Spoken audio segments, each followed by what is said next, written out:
A scraping noise from a washing machine can be caused by several factors, including stuck items between the drum and the front panel, metallic objects like coins, zip components, and bra wires can become trapped during a cycle, resulting in a scraping sound during spin cycles as these items graze against the drum. To fix this, the machine should be turned off, emptied, and the door opened to carefully feel for any protruding wires, which can be gently pulled out using pliers. However, coins and other hard-to-reach items may require the assistance of a technician for safe removal.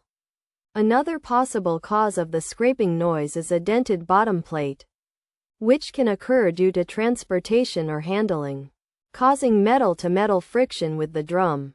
To address this, the machine should be turned off, flipped over, and the metal plate inspected for any dents. Gently pushing the dented part back to its original flat state may resolve the issue. Worn-out drum bearings can also be a culprit behind the scraping noise, as they are responsible for ensuring the drum spins smoothly and quietly during cycles. When drum bearings become worn out, their effectiveness is compromised, and a scraping sound may be heard. In such cases, replacing the damaged drum bearing is necessary to restore proper functioning.